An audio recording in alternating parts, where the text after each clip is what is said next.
chambre régionale de l'économie sociale et solidaire. D'accord, donc c'est vous qui avez organisé tout ce Alors on a mouvement. organisé, disons que l'idée de ce mois comme ça date de 8 ans. Et puis l'idée c'est pas la CRES qui organise, c'est la CRES rassemble, fait des plaquettes, mais chacun est libre d'organiser ce que bon lui semble, comme aujourd'hui, comme vous l'avez fait. Elle mutualise quelque part. Alors je vais rassurer tout le monde par rapport à l'histoire d'être ou pas être dans l'économie sociale et solidaire. L'économie sociale et solidaire, c'est ce qu'on en fait. Vous voyez ce que vous en faites, ce que nous on essaie d'en faire. Voilà, donc je veux dire, il y a zéro. On est dedans de toute façon, ok. Ben, on est dedans, c'est à fabriquer. Oui. C'est à fabriquer au quotidien. Donc, dans la façon de travailler, dans les projets. Donc, on a tous des défauts. Voilà, on essaie nous, CRES, on essaie de mettre au point des outils qui peuvent aider tout le monde à avancer. Donc, du type portail, du type données statistiques, études, savoir un peu ce que représente tout ça. Et puis, donc, je suis ravi de venir vous écouter aujourd'hui. Donc finalement, on s'est dit on va s'impliquer dans cette histoire, mais en même temps, quelque part, on est tous déjà un peu impliqués depuis fort longtemps. On n'a pas attendu le Grenelle de l'environnement pour se dire il y a des choses qui ne collent pas, ou maintenant on ne va pas continuer à fonctionner comme ça. Donc le pied de nez, c'était un peu le Grenelle. C'était un pied de nez. Un peu, oui. Et les papillons alors des papillons, ça avait deux raisons. La première, c'est qu'on est dans une région où on voit de moins en moins de papillons. Ça fait partie des choses qui disparaissent. Donc c'est comme ceux qui parleraient des abeilles. Seulement moi j'aime beaucoup les papillons. D'accord. Voilà, et que cette année je les ai comptés, j'en avais que 40 cet été, alors qu'avant j'en voyais toute la journée. Et puis après, pour tout le monde, évidemment, l'effet papillon, c'est-à-dire qu'on allait rester très très modeste. Et que en faisant un petit quelque chose, peut-être ça aurait un petit impact. D'accord. On a proposé deux axes, un autour des machines.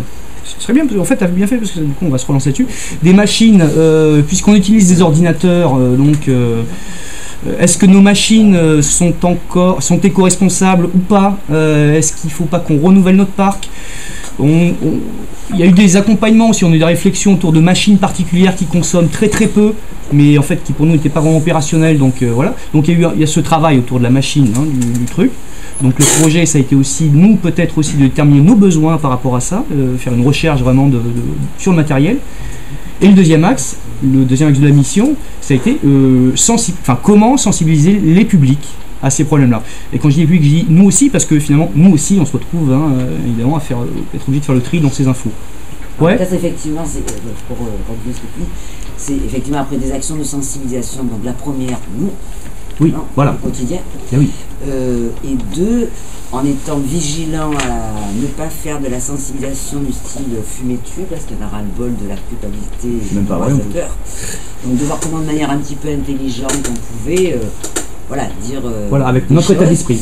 Et comme on est dans le développement durable vite fait, il y a l'aspect technique, l'aspect environnemental, mais il y a aussi l'aspect humain. Donc on a trouvé que l'équipe du portail, on était peut-être plus féru, en tout cas si ce n'est compétent, de la partie humaine, et que donc on s'associerait bien avec des gens de l'environnement et de la technologie, sachant que évidemment ça a un lien d'évidence, c'est pas à chaque truc, et qu'on imaginait bien que ça se tricoterait. Voilà. Donc avant tout, c'était même pour nous-mêmes, quoi. C'est-à-dire qu'on a un peu cette façon de travailler, c'est-à-dire qu'avant on allait inventer la poudre pour les autres, déjà tout seul, on va tenter quelque chose. Donc y compris on a un projet de faire une espèce de signalétique, de bon sens, pour dire attention à ci, c'est justement pas attention à ci, attention à ça, c'est bon, c'est sûr que tu vas être dans la lumière quand tu sors, Louis XIV c'est terminé. Et oui, puis il y a toujours tu as fini par investir dans des machines, tu as longtemps étudié la question, puisque tu nous parles un peu de ça. Les écolabels par exemple. Les écolabels, alors en gros on a eu une partie du budget qui était fait pour acheter du matériel, donc l'impératif c'était que ce matériel soit éco-responsable, respecte l'environnement, etc.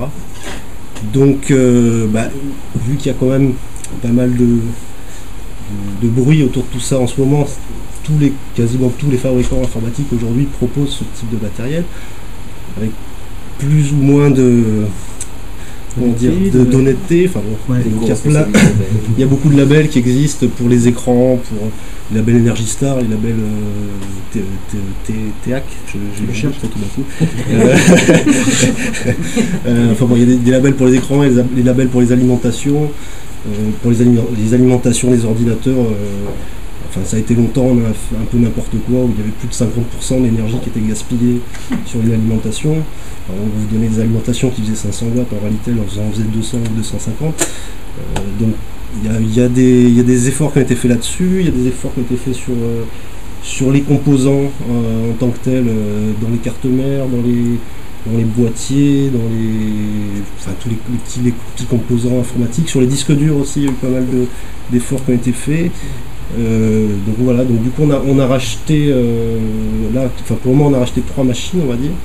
Donc j'ai essayé de faire en sorte que la majorité du matériel soit le plus possible éco-responsable, et qu'il y ait qui possèdent que tous les composants possèdent des labels écologiques, des labels protection de l'environnement, etc. Comme nous, J'étais en train de me dire. Comment je vais arrêter? faut qu'on change nos machines. Non, comment passer de l'économie de la connaissance à une nouvelle perception de nos actions dans le milieu. Mais qu'est-ce qu'on a fait sur les légère présentation de zinc? Excuse-moi, mais. Alors, je l'ai fait Le zinc, oui, allons-y. En 5 mots. En 5 5 mots. C'était bien. Association. Ouais. Attends. Il y a un terreau à la pause. Hein. Ouais. Agriculture numérique. Art et culture numérique. Garde ta reste. Non, agriculture numérique c'était un. C'est un seul. Tu repasseras au CM2 avec la phrase et la. 12 ans, 8 personnes. Pardon? 12 ans, 8 personnes. 12 ans, 8 personnes. 12 ans, 8 J'ai personnes. fait ça. Ouais. 7 ans, 6 personnes. On en paiera chaque année. Friche, Marseille, région Méditerranée. Ouh là là. Marseille, région Méditerranée. Nous, c'est ma commande en plus. Terre. Et le 5e, c'était quoi? Il y en a 4 normalement. Oui, pratique, œuvre, réseau. Voilà. Tu t'es bien démerdé, tu m'as gagné là. Bravo. Porteur de projet, oui, Ça production. m'a porteur de projet. Donc c'est une association. Alors j'ai du mal à dire. Une association quand on va discuter d'économie sociale et solidaire. C'est pas incompatible? Si, pour moi, dans le fond, la manière dont on construit nos associations dans le monde professionnel est assez incompatible. Enfin, je suis un peu radical. Mon intervention cet après-midi va être doit être prise à partir de la considération que je pense que dans le fond, quand on utilise les nouvelles technologies, quand on est rentré dans l'économie de la connaissance, aujourd'hui on est sur le fil. Et donc tous les choix que l'on fait sont en permanence des choix qu'on ne peut faire que dans des contraintes paradoxales. D'accord. Et que là-dedans, on s'en démerde individuellement. Comment on arrive à s'en démerder collectivement? Donc c'est pour ça que je dis le terme association. Donc voilà, tout ce que je veux dire est un peu sous cette couleur-là cet après-midi. Donc sous le terme association, quand on a des associations qui sont, on n'a pas fondamentalement de bénévoles, même si on a des adhérents, est-ce qu'on peut toujours être dans ce statut associatif? Sachant que c'est le seul que l'institution comprend pour pouvoir nous donner des subventions, parce que quand on va se mobiliser en scope, ce qui serait des logiques beaucoup plus naturelles dans la structuration dans laquelle on est, d'un coup, grosso modo, il nous dit, on ne sait pas vous donner des subventions, je suis pas loin. C'est qu'ils ne nous les donnent pas, c'est Oui, c'est en vrai, ouais. Voilà, Mais il y a je les suis pas sites loin. quand même.